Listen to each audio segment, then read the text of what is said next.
அந்த கிறிஸ்துக்குள் பிரியமான கர்த்தருடைய பிள்ளைகளே, குடும்பங்களே, உங்கள் யாவருக்கும் இந்த அருமையான ஆராதனை மனமகிழ்ச்சியின் நாளாகிய கர்த்தரால் ஆசீர்வதிக்கப்பட்ட இந்த நாளின் முடிவு நேரத்தில் நாம் அவரை சோஸ்திரித்து அவரை நமஸ்காரம் செய்து தொழுகை செய்ய வந்திருக்கிறோம். ஜெபங்களினால் அவரை தேடி, பாடல்களினால் அவரை துதித்து, வசனங்களினால் அவரை தியானிக்கும்படியாக நாம் வந்திருக்கும் உங்கள் யாவருக்கும் கர்த்தருடைய கிருபையும் அவருடைய சமாதானமும் உண்டாவதாக. அவரை நான் சோஸ்திரிக்கிறேன். இந்த நேரத்தில் விசேஷமாக எனக்கு இந்த அருமையான வாய்ப்பை நல்கிய நமக்கு பிரியமான தானியல் அண்ணன் அவர்களுக்கும், இந்த ஆராதனைக்கு ஆதரமாக ஒத்தாசையாக ஊழியம் செய்யும் சகோதரி பிளாரன்ஸ் அவர்களுக்கும், அன்பார்ந்த தம்பி இளங்கோன் அவர்களுக்கும், இந்த நேரத்திலும் நீங்கள் யாவரும் அறிந்தபடி எனக்கு பிரியமான தம்பி ஜெபஸ்டின் அவர்கள் வீட்டிலும் நான் இந்த ஆராதனையில் பங்கு கொள்கிறேன். அதை குறித்து நான் அவர்களுக்கு என்னுடைய நன்றியை தெரிவித்துக் கொள்கிறேன். வசனம் என்ன சொல்கிறது என்றால், ஆங்கிலத்திலே சொல்ல போனால் ஆங்கிலத்திலே ஒரு வசனம் என்ன சொல்கிறது? A generous man will prosper. A generous man will prosper. உதாரத்துவம் உள்ளவன் ஆசீர்வதிக்கப்படுவான். எவன் நீர் பாய்ச்சுகிறானோ அவனுக்கு பாய்ச்சப்படும் என்று கர்த்தருடைய வசனம் ஆசீர்வாதமாக நமக்கு வாக்குத்தத்தமாக சொல்கிறது, அதை அறிவிக்கிறது. இந்த முறையில் நாம் இந்த ஊழியத்தில் ஈடுபட்டிருக்கிறோம் என்றால், கர்த்தருடைய ஊழியத்திற்கு நாம் பாய்ச்சுகிறோம், நீர் பாய்ச்சுகிறோம். ஆவிக்குரிய நீர் பாய்ச்சப்படுகிறது உங்களாலும் என்னாலும். வந்திருக்கிறவள் யாவருக்கும் ஆண்டவர் பெரிய ஆசீர்வாதத்தை வைத்திருக்கிறார் என்பதற்கு எந்த விதமான சந்தேகம் இல்லை. கடந்த ஜூலை மாதம் கடைசி வாரத்திலிருந்து குறிப்பாக ஆகஸ்ட் 11ஆம் தேதி வரைக்கும் உலகமே கண்டு கழித்த ஒரு காட்சி என்னவென்றால், உலகத்தார் யாவருக்கும் அறிந்த, நம் யாவருக்கும் தெரிந்த ஒரு வைபவம், பெரிய ஒரு சம்பவம் ஐரோப்பா நாடாகிய பிரான்ஸ் நாட்டில் பாரிஸ் பட்டணத்தில் நடந்தது. ஒலிம்பிக் கேம்ஸ் என்று சொல்கிறோம் அல்லவா, அந்த ஒரு நிகழ்ச்சி, அந்த ஒரு பெரிய சம்பவம் யாவரும் காணும்படி அது நடந்தது. ஒலிம்பிக்ஸ் என்று சொன்ன மாத்திரத்திலே குறிப்பாக 5 வகைகள் இருக்கிறதாக சொல்லப்படுகிறது. என்னவென்றால் athletes, fencing, cycling, gymnastics and swimming. 5 வகைகளாக அது பிரிக்கப்பட்டிருக்கிறது. ஸ்விம்மிங் என்று சொன்ன மாத்திரத்திலே எனக்கு ஒரு காரியத்தை என்ன ஒரு காரியத்தை வாசித்தேன் என்றால், அநேகமான ஆயத்தங்கள் செய்யப்பட்டது. லட்சக்கணக்கான டாலர்கள் பணம் செலவழிக்கப்பட்டு பாரிஸ் பட்டணத்திலே இந்த சம்பவம், இந்த வைபவம் சிறப்பாகவும் குதூகலமாகவும் சந்தோஷமாகவும் மகிழ்ச்சியாகவும் உலகத்திற்கு கனத்தை கொண்டு வர ஒரு வண்ணமாக அதற்குரிய ஒரு முடிவை அடைய வேண்டும் என்று, விளைவை காண வேண்டும் என்று பலவிதமான ஆயத்தம் செய்யப்பட்ட ஒரு ஆயத்தங்களில் ஒரு முக்கியமான ஒரு காரியம் என்னவென்றால், சியான் என்ற ஒரு நதி. இந்த நதி பிரான்ஸ் நாட்டின் ஒரு முனையில் தொடங்கி வடமுனையில் தொடங்கி இங்கிலாந்து நாட்டின் தென்முனையில் அட்லாண்டிக் சமுத்திரத்திற்கு கைப்போயமாக இருக்கும் இங்கிலீஷ் சேனல் என்று சொல்கிறோம் அல்லவா பூகோள ரீதியில், அந்த இடத்தில் தண்ணீர் அங்கே சேர்கிறது, கலங்குகிறது, அங்கே சேர்கிறது என்று சொல்லலாம். கிட்டத்தட்ட 500 மைல் இந்த நதி, சியான் நதி.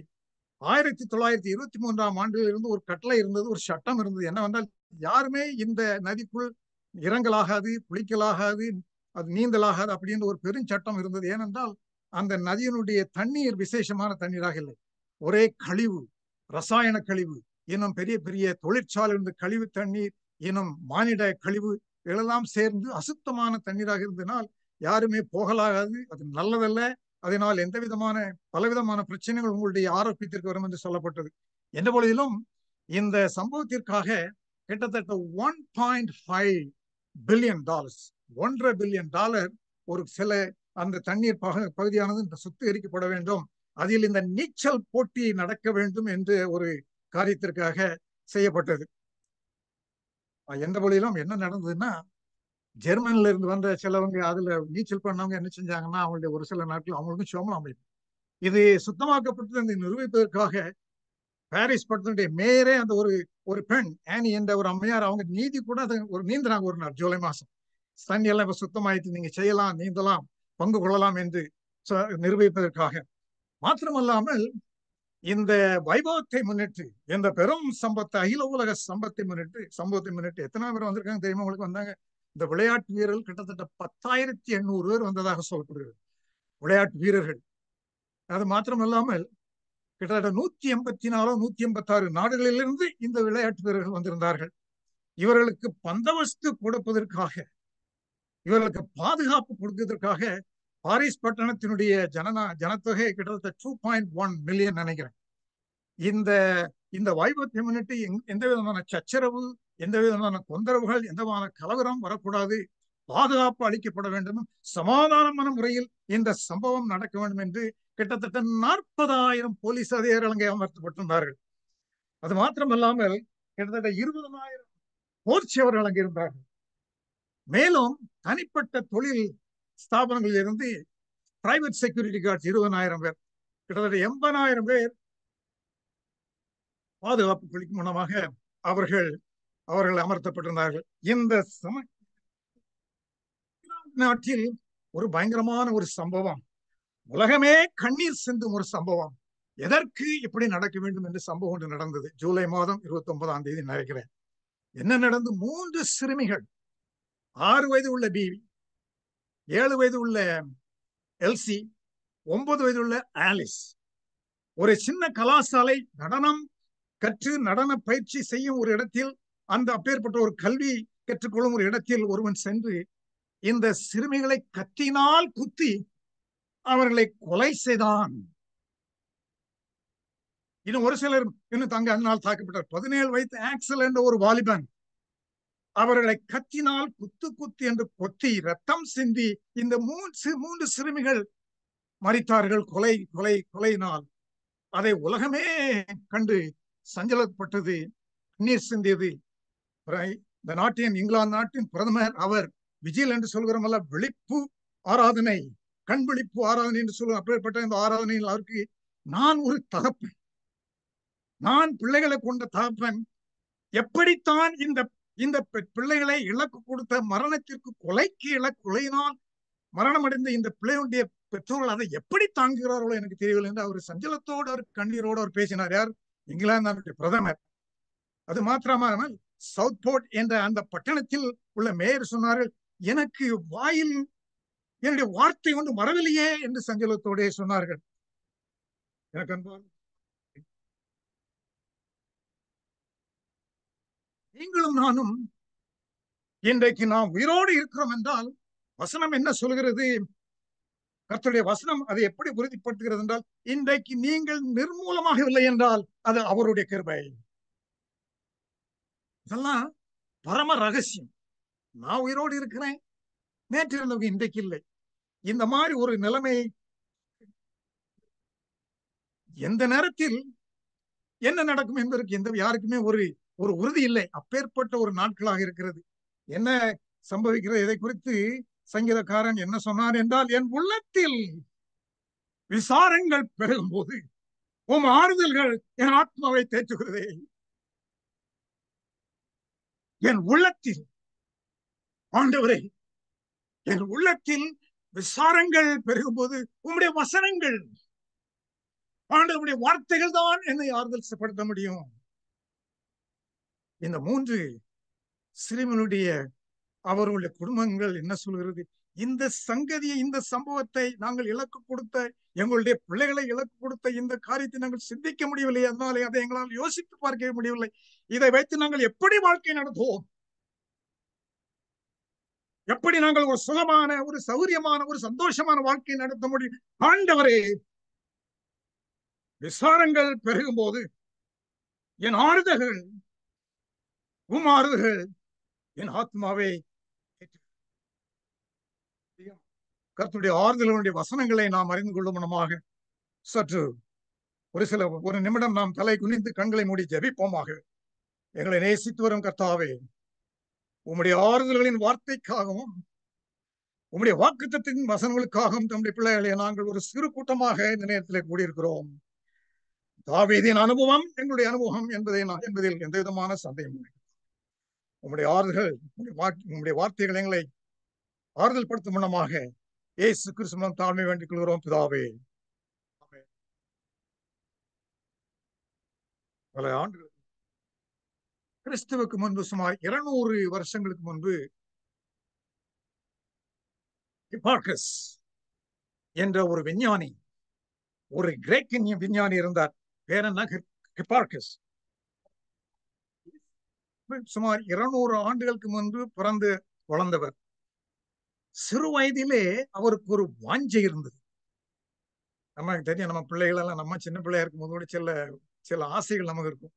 சிலவங்களுக்கு ஃபுட்பால் விளையாடணும் இருக்கும், சிலவங்களுக்கு அதை செய்யணும் இருக்கும், சிலருக்கு நீச்சல் அடிக்கணும் இருக்கும். ஆனா இவருக்கு என்ன ஆசைன்னா, சின்ன பிள்ளையில இருந்து நான் வானத்தில் உள்ள வான சாஸ்திரத்தை அறிய வேண்டும், வானத்தின் கிரகங்கள், வானத்தின் கிரகங்கள், விண்மீன்கள் என்ன, இந்த வானத்தின் ரகசியங்களை அறிய வேண்டும் என்று அவர் சின்ன வயசுல இருந்து அதற்குரிய வாஞ்சை பல காரியங்களை செய்தார். அவர் நாட்கள் வந்த பொழுது அவர் என்ன ஒரு கருத்திற்கு வந்தார் என்றால், என ஏற்கனவே சொன்ன பெரிய விஞ்ஞானி அந்த நாட்கள், நான் நினைக்கிறேன் அவர் தான் he was known to be the father of trigonometry. என்ன சொன்னார் என்றால், வான மண்டலத்திலே நோக்கம் அப்பாற்பட்டுள்ள இந்த வான மண்டலத்திலே சுமார் 850 நட்சத்திரங்கள் தான் இருக்கிறது சொன்னார். 850 நட்சத்திரம் தான் இருக்குன்னு சொன்னார். அப்போ என்ன, அது மாத்திரமல்லாமல் அவருடைய நாட்களுக்கு பிறகு சுமார் 300 ஆண்டுகள் இவர் சொன்னைத்தான் நம்பிக்கொண்டிருந்தார்கள். யார் போனோம் அறிவோம், 1864ஆம் ஆண்டு கேலிலோ என்ற ஒரு விஞ்ஞானி, இத்தாலி நாட்டினுடைய விஞ்ஞானி, அவனுடைய திறமையினாலும் அவனுடைய ஆராய்ச்சினாலும் இந்த விஞ்ஞானி என்ன சொன்னால் என்றால், அவர் செய்த சில டெலஸ்கோப் இந்த மாதிரி கருவிகளை வைத்து அவர் கண்டுபிடித்த ஒரு விஞ்ஞான மெய்மை என்னவாக இருந்தால், வான மண்டலத்தில் லட்சக்கணக்கான கோடிக்கணக்கான millions and billions of galaxies, நம்மால் யூகித்துக் கொள்ள முடியாது, மானிடனால் அதை நாம் தானம் செய்ய முடியாது நம்முடைய அறிவினால், அந்த அளவிற்கு வானமண்டலம் கர்த்தருடைய கிரியையினுடைய வல்லமையில காண முடியும் என்று சொன்னார் அவரு கேலிலோ. இதே இந்த ரீதியில் பல ஆண்டு ஒரு வானசாஸ்திரி, ஒரு அஸ்ட்ரானமர், அவர் ஒரு சில மாணவர்களோடு ஆராய்ச்சி செய்து அவர்கள் என்ன சொன்னார் என்றால், வானத்திலே கிட்டத்தட்ட 70 செக்ஸ்டிலியன் ஸ்டார்ஸ் அண்ட் கேலக்சிஸ் அப்படின்னு சொன்னார். ஒரு செக்ஸ்டிலியன் என்னன்னா, அதனுடைய அளவு என்ன, அதனுடைய எண்ணிக்கை என்ன, அதனுடைய விருத்தியினுடைய ஒரு அளவு என்னன்னா, ஒரு நம்பர் போட்டு அதுல 22 பூஜ்ஜியம் இருக்கணும், அதான் ஒரு செக்ஸ்டிலியன்.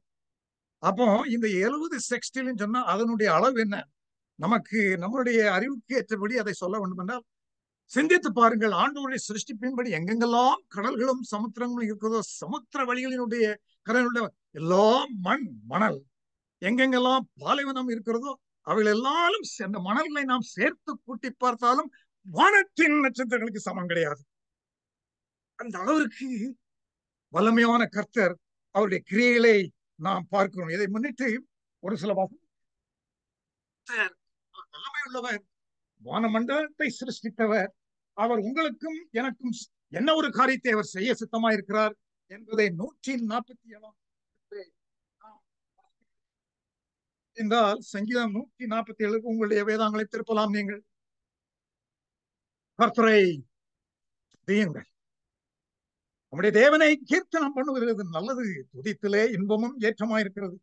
கர்த்தர் எருசலேமை கட்டுகிறார், புறத்துண்டை இஸ்ரவேலரை கூட்டி சேர்க்கிறார், இருதயம் நொறுங்குண்டவர்களை குணமாக்குகிறார், அவருடைய காயங்களை கட்டுகிறார். அவர் நட்சத்திரங்களின் இலக்கத்தை எண்ணி அவைகளுக்கெல்லாம் பேரிட்டு அழைக்கிறார். இன்றைக்கு உலகத்தினுடைய ஜன தொகை என்னன்னு பார்க்கும்போது கிட்டத்தட்ட 78 பில்லியன் பீப்புள். ஆனா வானமண்டலத்தினுடைய நட்சத்திரங்களின் எண்ணிக்கை என்ன உங்களுக்கும் தெரியாது, எனக்கு தெரியாது. விஞ்ஞானிகள் சொல்லிக்கிட்டே இருப்பாங்க டெய்லி ஒண்ணு. ஆண்டவரை பற்றி என்ன சொல்கிறான் சங்கீதக்காரர்? அவர் என்ன சொல்கிறார் என்றால், அவருக்கு வெளிப்படுத்தப்பட்டபடி நீங்களும் நானும் இன்று துதி செய்யும், ஸ்தோத்திரம் செய்யும், நாம் ஜெபத்தோடு தியானிக்கும் இந்த கர்த்தர் வல்லமையின் கர்த்தர், தாவீது ராஜாவின் கர்த்தர், தாவீதுக்கு கொடுக்கப்பட்ட வெளிச்சத்தின்படியும் விளக்கத்தின்படியும் அவருக்கு கொடுக்கப்பட்ட அறிவின்படியும் அவர் அறிந்து என்ன சொல்லுகிறார் என்றால், அவர் நட்சத்திரங்களின் இலக்கத்தை எண்ணி, ஏன்னால் அவர் தான் சிருஷ்டித்தது. உங்க அம்மா அப்பாவுக்கும் அவங்களுக்கு எத்தனை பிள்ளை இருக்குன்னு தெரியாம இருக்குமா? வானமண்டலத்தை சிருஷ்டித்த அவர் அவர்களை எண்ணி அவளை பெயர் சூட்டி அழைக்கிறார். பேர்பட்ட ஒரு வல்லமையான தேவனை நீங்களும் நானும் இன்று நாம் துதிக்கிறோம். அதற்கு முன்னால் வசனம், இருதயம் நொறுங்குண்டவர்களை குணமாக்குகிறார், அவருடைய காயங்களை கட்டுகிறார். எப்பேற்பட்ட ஒரு வல்லமையான சிருஷ்டிகர்த்தர். அவர் சிருஷ்டிகர்த்தர் மாத்திரமல்ல, 2ஆம் வசனத்துல என்ன வாஸ்தவம்னா, அவர் எருசலேமை கட்டுகிறார், துரத்துண்ட இஸ்ரவேலை கூட்டி சேர்க்கிறார்.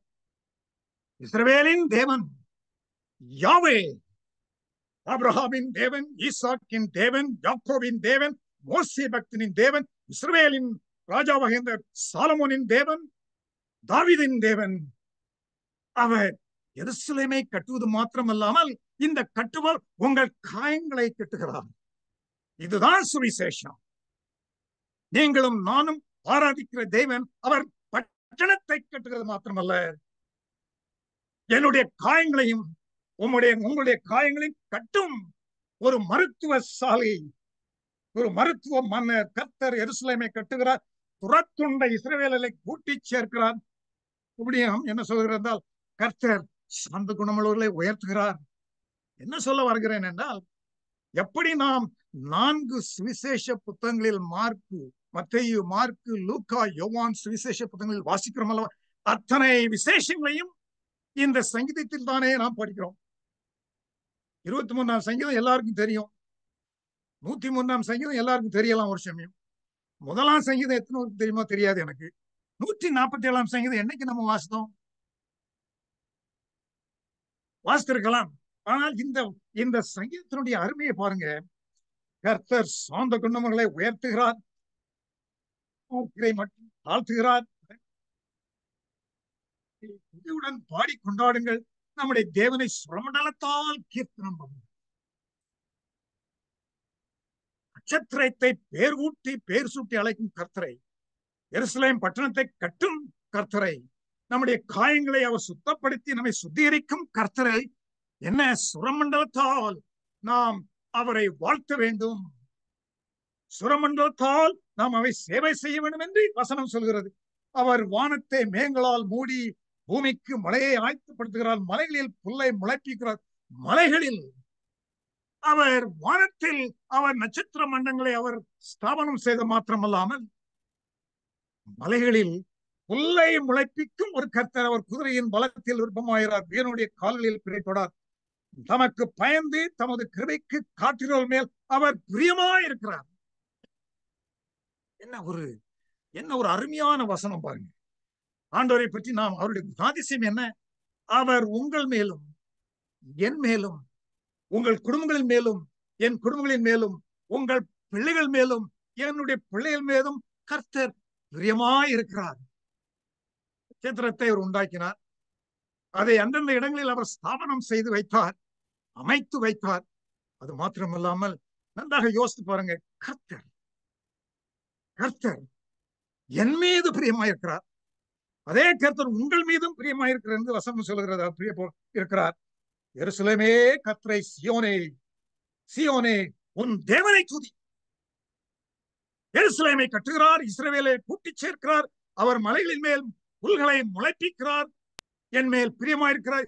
இதை குறைத்த சங்கீதக்காரன் இந்த தாவீது ராஜா, ஆண்டவரினால் அபிஷேகம் பண்ணப்பட்ட இந்த ராஜா, அவன் சிங்காசனத்திலிருந்து அவன் வானத்தை நோக்கி அவன் சொன்ன ஒரு பிரசங்கத்தின் காரியம் என்ன? எருசலேமே சியோனே உன் தேவனை துதி. ஒவ்வொரு குடும்பங்களும் நாம் கர்த்தரை சோஸ்தரிக்க வேண்டும், அவரை துதி செய்ய வேண்டும். ஏன்?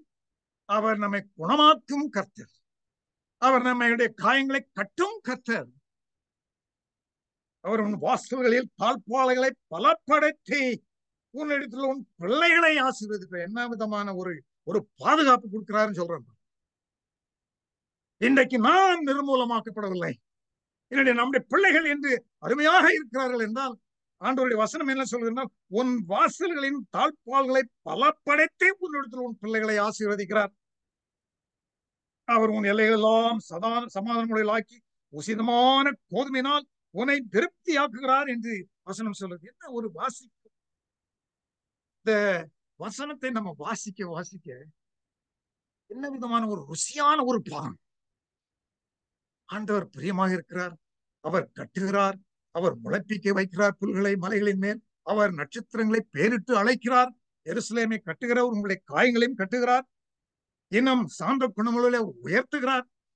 இவர்களுக்கெல்லாம் நாம் தகுதியாக இருக்கிறோமா என்று நாம் சற்று சிந்தித்து பார்க்க வேண்டும். இன்னும் வசனம் என்ன சொல்கிறது?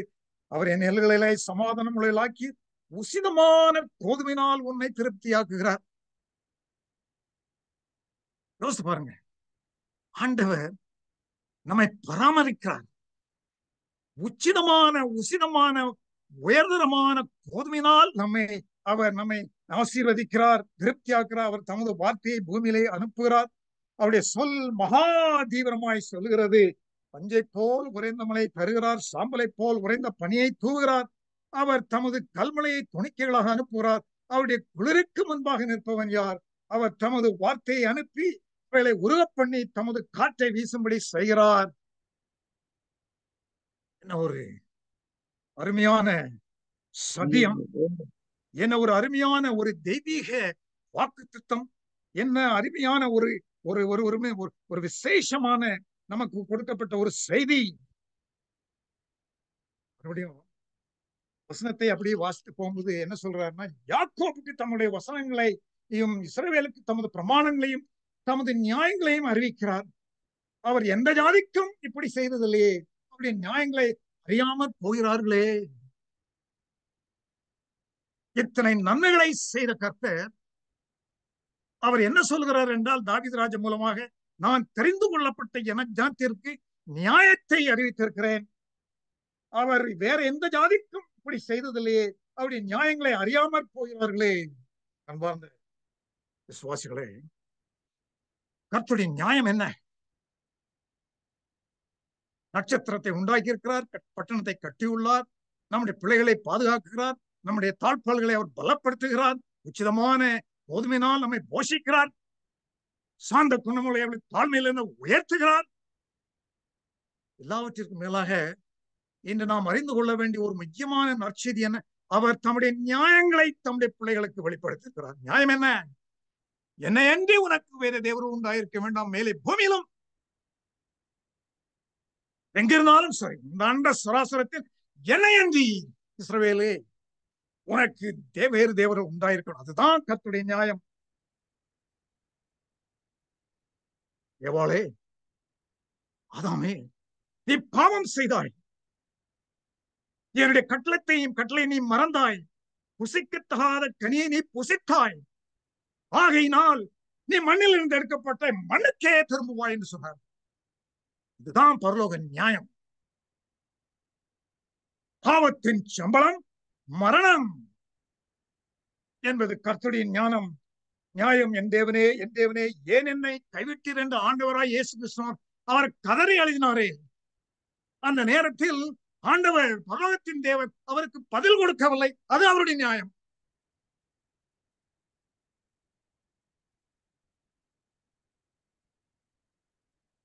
பிதாவானவர் வல்லமையான காபிரியேல் தூதனேவர் பரலோக சிங்காசனத்தின் அனுப்பி ஆண்டவராய் இயேசு கிறிஸ்துவின் மரணம் அடைந்து அவர் மரித்து அவர் அடக்கம் பரலோகத்தில் இருந்து வந்து காபிரியேல் தூதன் வந்து அவரை எழுப்பினார். அது பரலோக நியாயம். ஆண்டவர் என்ன சொல்கிறார்னா, இந்த நியாயங்களை உங்களுக்கு நான் வெளிப்படுத்தி இருக்கிறேன், ஆகையால் நீங்கள் இந்த நியாயத்தை நீங்கள் இந்த ஜாதியாருக்குன்னு சொல்ற. அப்போ நம்ம என்ன நினைக்கிறோம்னா, என்னடா ஜாதின்னு ஒண்ணு போட்டிருக்கான்னு நினைக்கும் பைபிள்ல.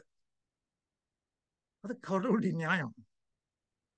ஆனா இதை நினைக்குது, அந்த ஜாதிங்கிற வார்த்தையை வச்சுக்கிட்டு இஸ்ரவேல் ஜாதியாருக்கு மட்டும்தான் கடவுளா, நமக்கு கடவுள் இல்லையா நம்ம நினைக்கலாம். அப்படி அல்ல.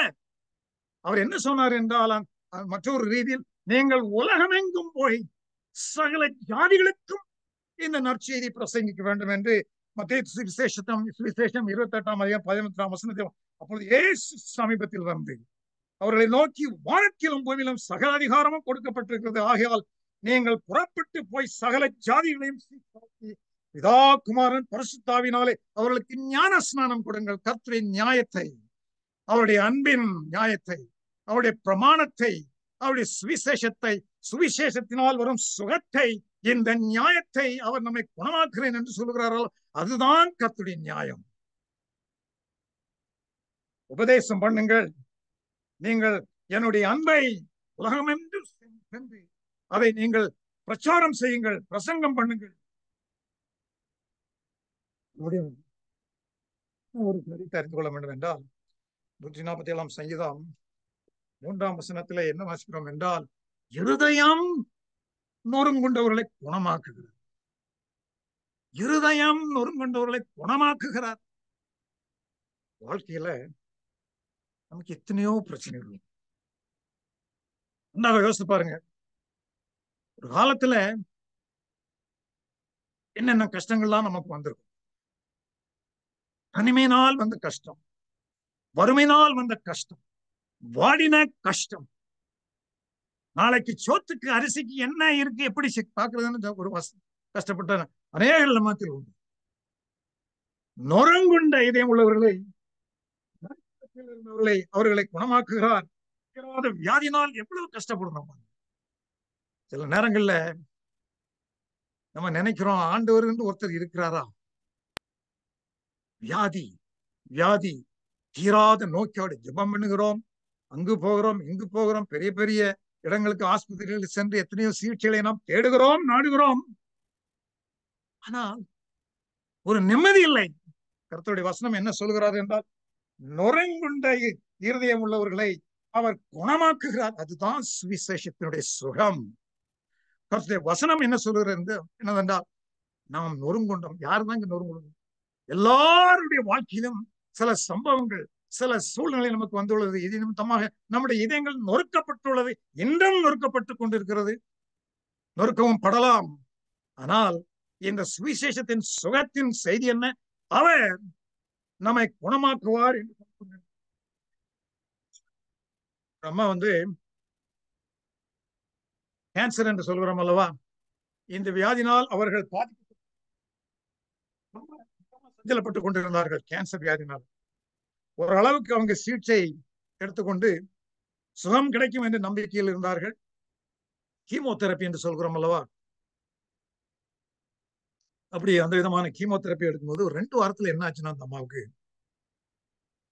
அவங்க தலையில இருந்து ஒரு முடி 2 முடின்னு உள்ள ஆரம்பிச்சிச்சு. முடி கொஞ்சம் கொஞ்சமா உள்ள ஆரம்பிச்சிச்சு. 1 வாரம் போச்சு, 2 வாரம் போச்சு. அவர்கள் அவர்களை கண்ணாடியின் முன்பு பார்ப்பதற்கு கூட அவங்களுக்கு ஒரு தைரியம், மனம் உடைந்தது, அவருடைய இதயம் நொறுக்கப்பட்டது. என்ன சொன்னார்கள்? ஜெபித்தார்கள், ஆண்டவரே இந்த வியாதியிலிருந்து எனக்கு விடுதலை வரும் என்று நான் நம்பினேனே, விசுவாசித்தேனே. ஆண்டவரே உம்மோடு நான் சஞ்சரித்தேனே ஜெபத்தில், என்னுடைய முடியெல்லாம் போகிறதே என்று அவர்கள் மிகவும் சங்கடத்திலே இருக்குது. அவர் என்ன செஞ்சாங்கன்னா, ஒரு சில காரியங்கள் செய்தார். இப்படி அவர்கள் யோசித்துக் கொண்டு இருக்கும் பொழுது அவர்களுக்கு ஒரு வசனம் அவருடைய கண்களில் நேரத்தை தென்பட்டு. என்ன வசனம்னா, ஆதியாகமம் புத்தகம் 42ஆம் அதிகாரம் 38ஆம் வசனம். அதற்கு அவன், என் மகன் உங்களோட போவதில்லை, அவன் தமையன் இறந்து போனான், இவன் ஒருவன் மீதியாயிருக்கிறான். நீங்கள் போகும் வழியில் இவனுக்கும் மோசம் நேரிட்டால் நீங்கள் என் தலைமயிரை சமாதானம் சஞ்சலத்தோட பாதாளத்தில் அனுப்புவீர்களே. என் தலைமயிர் சஞ்சலத்தோட பாதாளத்திற்கு போகுமே. யாக்கோபு அழுதான் என்று நான் வாசிக்கிறோம். இந்த வசனத்தை அவர்கள் வாசித்தார்கள். அவர்கள் சஞ்சலப்பட்டிருக்கும். அதே மாதிரி மறுபடியும் ஒரு வசனம் அவருடைய கண்களுக்கு நேரிட்டது ஏற்பட்டது என்றால், இது ராஜா ஒரு இடத்துல சொல்கிறார் என்றால், என்ன சொல்கிறார் என்றால், அவர் என்ன ஒரு அருமையான வசனத்தை எழுதின 40ஆம் சங்கீதம் 12ஆம் வசனத்திலே, எண்ணிக்கைக்கு அடங்காத தீமைகள் என்னை சூழ்ந்தது, என் அக்கிரமம் என்னை தொடர்ந்து பிடித்தது, நான் நிமிர்ந்து பார்க்க கூடாது இருக்கிறது, அவைகள் என் தலைமையிலும் அதிகமாக இருக்கிறது என்று சொன்னார். இந்த வசனமும் அவருடைய கண்களில் தென்பட்டது. அப்ப அவங்க சொல்லிக்கிட்டாங்க, தாவீது ராஜா சொன்ன இந்த வசனம் உண்மையாக இருந்தால் நான் கர்த்தருக்கு முன்பாக நீதிமானாக இருப்பேனே என்று சொன்னார்கள். ஏன்னா தலையில மயிரே இருக்கிறார்கள். மறுபடியும் அவருடைய கண்களில் தென்பட்ட ஒரு வசனம் என்ன? அவர்கள் ஜபத்தோடு அவர்கள் சஞ்சரித்து, அவர்கள் சமாதானமின்றி சங்கடத்தோடு அவர் ஆண்டவரோடு பேசி, அவர்கள் வியாகுலத்தோடு இதயம் உடைந்தவர்களாக குணப்படுவதற்காக அவர்கள் ஜெபித்த பொழுது அவருடைய கண்களில் மறுபடியும் ஒரு வசனம் தென்பட்டது. என்ன வசனம்? 2 சாமுவேல் புத்தகம் 14ஆம் அதிகாரம் 25ஆம் வசனத்திலே வாசிக்கிறோம் அல்லவா, தாவீது ராஜாவின் குமாரன் அப்சலோம் என்று வாசிக்கிறோம் அல்லவா. அப்சலோம் 14ஆம் அதிகாரம் 25ஆம் வசனத்திலே என்ன வாசிக்கிறோம் என்றால், இஸ்ரவேல் அனைவரிலும் அப்சலோமை போல ஒரு சௌந்தரியவானும் மெச்சிக்கொள்ளப்பட்டவனும் இல்லை, உள்ளங்கால் தொடங்கி உச்சந்தலை மட்டும் ஒரு பழுதும் இல்லை. தாவீது ராஜாவுடைய மகன் அப்சலோமை போல ஒரு சௌந்தரியவான் இல்லை. அப்பேற்பட்ட அழகான முடி உள்ளவன். அவனுடைய முடியினால் அவன் கர்வாலில் மரத்தில் சிக்கி அவன் கொலை செய்யப்பட்டானே என்ற இந்த வசனத்தையும் அவர்கள் பார்த்தார்கள். இந்த நேரத்திலே அவர்கள் என்ன செய்தார்கள் என்றால், தங்களுடைய கம்ப்யூட்டர் அவங்க போய், எனக்கு இந்த மாதிரி ஒரு சங்கடம் இடத்துல நான் கஷ்டப்பட்டு கொண்டிருக்கிறேன் என்று ஒரு சில கடிதங்களை அவர்கள் எழுதினார்கள். அவர்களுடைய சஞ்சலத்தை இவர்கள் எழுதின இந்த இமெயில் இந்த மாதிரி காரியங்களை பார்த்த பொழுது பலர்கள் அங்க அவருக்கு பதில் போட்டாங்க. ஒரு அம்மா என்ன எழுதினார்கள் என்றால், you have always been such a beautiful woman. I am sure that losing won't make any bit of difference in you. முடி போனதுனால உங்களில் எந்த விதமான மாறுதலும் ஏற்பட போவதில்லை. இன்னொருத்தர் என்ன எழுதினாங்களா, with or without hair you will be everything you are now, church member, musician, wife, mother, friend, special daughter and a caregiver. None of these roles required. அப்போ மகன் என்ன சொன்னா எழுதினான்னா, சொந்த மகன் தூரத்துல இருந்து என்ன எழுதினா, அம்மா உங்களுடைய தலை என்ன ஒரு அழகாக இருக்கிறது, அதனால் நீங்கள் சஞ்சலப்பட வேண்டாம் என்று மகன் அவர்களுக்கு ஆறுதலாக சொன்னான்.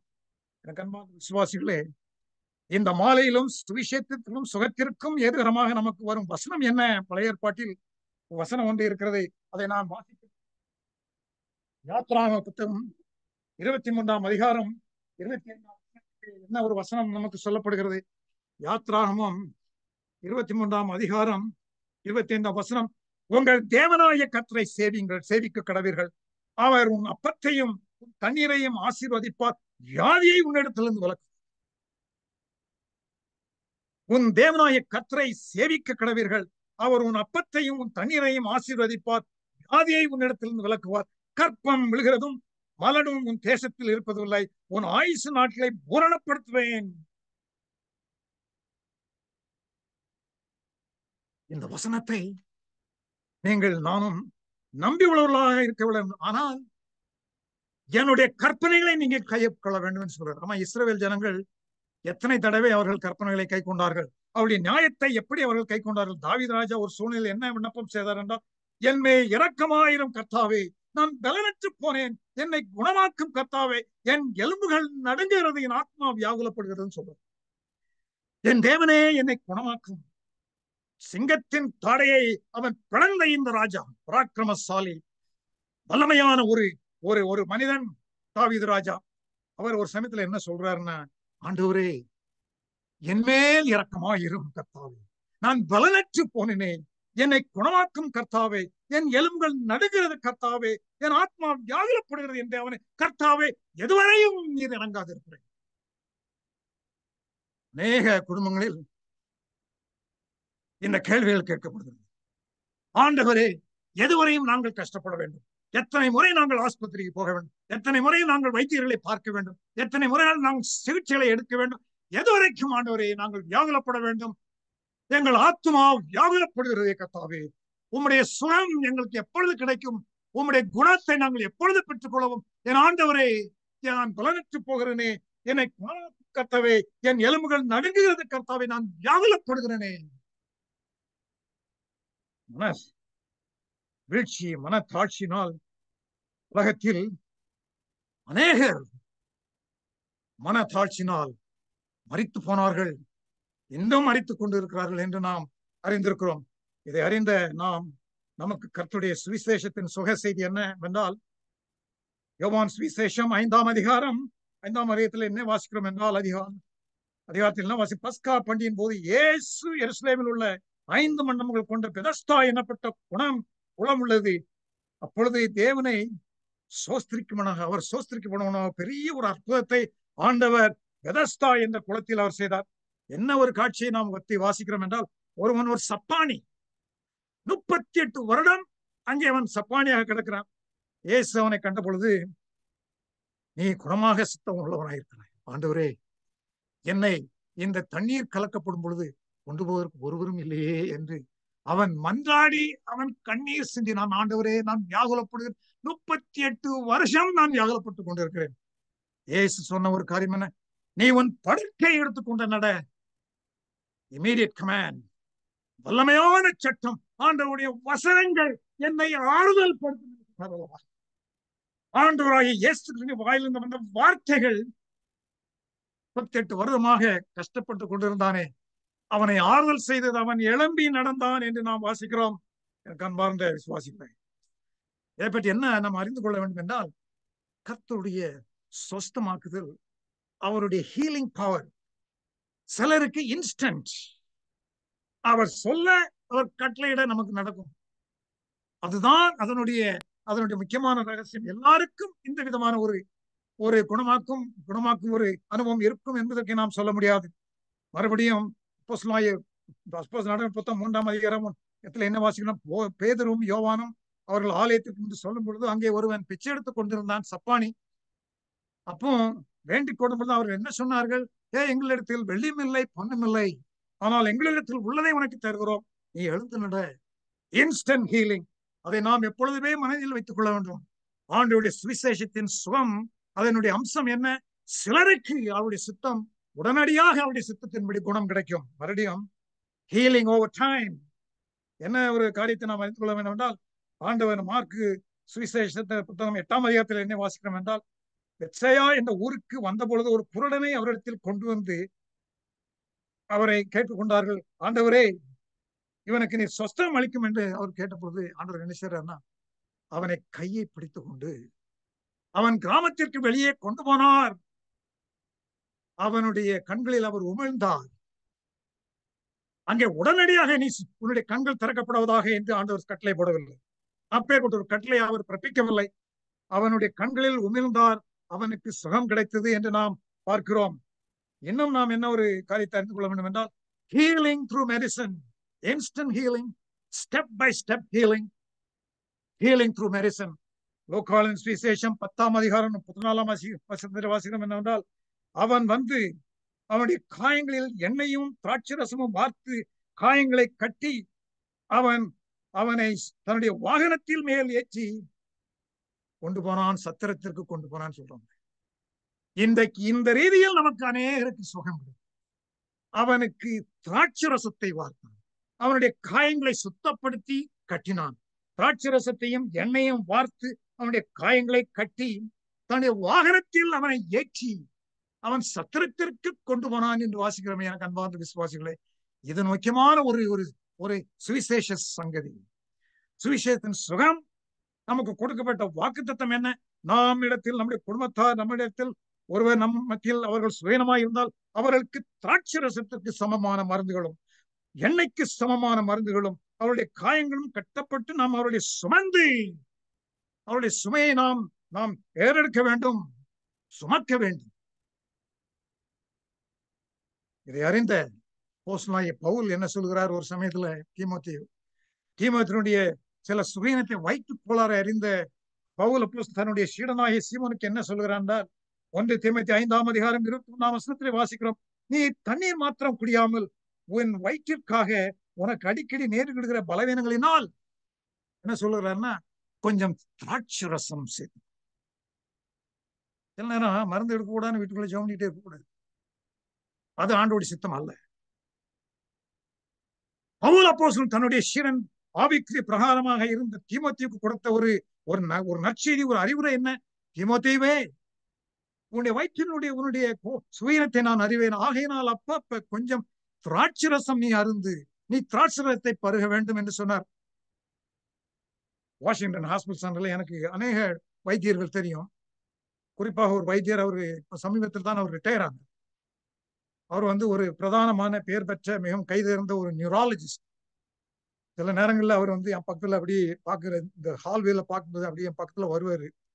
லேசா அப்படி கொஞ்சம் விஸ்பர் பண்ணுவார், ஏஃப்ரம் once in a while take some meat அப்படின்னு சொல்லுவார்.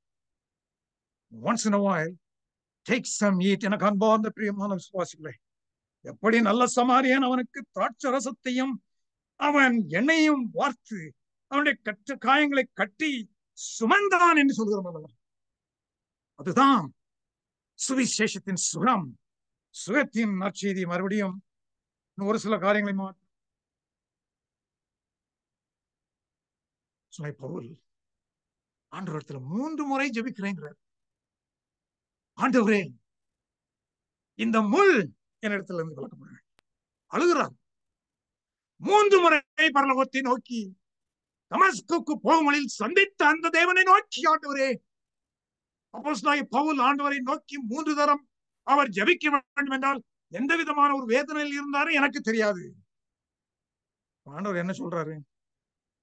பவுலே, என் கிருபை உனக்கு போதும். சுவிசேஷ சுகம், என்னுடைய கிருபை உனக்கு போதும் பவுலே. My grace is sufficient unto you, Paul. ஏனென்றால் உன்னுடைய விலகினத்தில் என்னுடைய வல்லமை உலகமெங்கும் பிரசங்கம். இன்றைக்கு உலகமெங்கும் பவுல் நிருபத்தினுடைய சங்கதிகள், சுவிசேஷ சங்கதிகள், கர்த்தருடைய வல்லமையான கிரியைகள் பெரிய பெரிய அரண்மனைகளிலும் பவனங்களிலும் பெரிய பெரிய தேவாலயங்களிலும் வாசிக்கப்படுகிறது அல்லவா? இந்த பலவீனத்தில் என்னுடைய பராக்கிரமும் என்னுடைய பலம் எங்கும் சாற்றப்படுவான் பவுலே. ஆகையினால் என் கிருபை உனக்கு போதும், நீ சஞ்சலப்பட வேண்டிய அவசியம் இல்லை. மறுபடியும் நாம் என்ன தெரிந்து கொள்ள வேண்டும் என்றால், இதில் அநேகருக்கு இந்த உலகத்துல நமக்கு சுகம் கிடையாது. 3 தடவை ஜெபிக்கணும், 300 தடவை ஜெபிக்கணும், வாழ்நாள் முழுவதும் ஜெபிக்க வேண்டிய எனக்கு அன்பான இந்த உலகத்துல நமக்கு சுகம் கிடையாது. எங்க தர்ம சுகம்? பரலோகத்துலதான் சுகம். ஆண்டவர் என்ன சொல்லுகிறார்? எமேர்வாதக்காரை நோக்கி, உன் பாவங்கள் உனக்கு மன்னிக்கப்பட்டது என் மகனே. அதுதான் பலமையான உன்னதமான பரலோகத்தின் சுகம். என்னன்னா, என்னுடைய பாவங்கள் மன்னிக்கப்பட வேண்டும், உங்களுடைய பாவங்கள் மன்னிக்கப்பட வேண்டும், நம்முடைய பாவங்கள் மன்னிக்கப்பட வேண்டும். பெரிய ஒரு வாக்குத்தத்தம் என்னவென்றால், ஆண்டவர் ஏதோ புதிய வானத்தையும் புதிய சிருஷ்டிக்கிறேன் சொல்கிறார்கள். அந்த ராஜ்யத்தில் கடைசியாக ஒரு சில வசனங்களை வாசித்து நான் நம்முடைய தியானத்தை முடிக்க விரும்புகிறேன். வெளிப்படுத்தின விசேஷம் அதிகாரம் 3ஆம் வசனத்தை வாசிக்கிறேன். மேலும் பரலோகத்திலிருந்து உண்டான பெரும் சத்தத்தை கேட்டேன். அது இதோ மனுஷனிடத்திலே தேவனுடைய வாசஸ்தலம் இருக்கிறது, அவர்களிடத்திலே அவர் வாசமாயிருப்பார், அவர்களும் அவருடைய ஜனங்களாயிருப்பார்கள். தேவன் தாமே அவர்களுடைய இருந்து அவருடைய தேவனாயிருப்பார். அவருடைய கண்கள் யாவையும் தேவன், கண்ணீர் யாவும் தேவன் துடைப்பார். இனி மரணமும் இல்லை, துக்கமும் இல்லை, அலறுவதும் இல்லை, வருத்தலும் இல்லை, முந்தனைகள் ஒளிந்து போயின என்று விளம்பினது. சிங்காசனத்தில் மேல் வீற்றிருந்தவர், இதோ நான் சகலத்தையும் புதுதாக்குறேன் என்றார். என்னும் அவர், இந்த வசனங்கள் சத்தியமும் உண்மையுமானவைகள், இவைகளை எழுது என்றார். அந்த நாளுக்காக நாம் காத்திருப்போமாக. பிலிப் யான்சே என்ற ஒரு எழுத்தாளரை பற்றி நீங்கள் படித்திருப்பீர்கள், வாசித்திருப்பீர்கள். பெரிய ஒரு பிரசித்தி பெற்ற கிறிஸ்தவ எழுத்தாளர், ஒரு வேத ஞானி, வேத வித்வான். அவர் அநேக வருடங்களுக்கு முன்பு ஒரு புஸ்தகம் எழுதினார், 20 ஆண்டுகளுக்கு முன்பு. இந்த புஸ்தகத்தின் பேர் என்றால் What is so amazing about grace? ரொம்ப புகழ்பெற்ற ஒரு புத்தகம். What is so amazing about grace? அப்ப அதுல அவர் என்ன சொல்றாருன்னா, grace is the last word. Grace is the best word in all the world. Grace is the best word. எனக்கு அன்பார்ந்த விசுவாசிகள், ஆண்டோடைய கிருபைதான் சுவிசேஷம். அவர் நமக்கு கொடுக்க இருக்கும் அவர் கிருபைதான் சுகம். அப்பேற்பட்ட சுகத்தை நம் யாவருக்கும் கர்த்தர் தாமே அருள்வாராக. ஆமென். அவரை சோசர்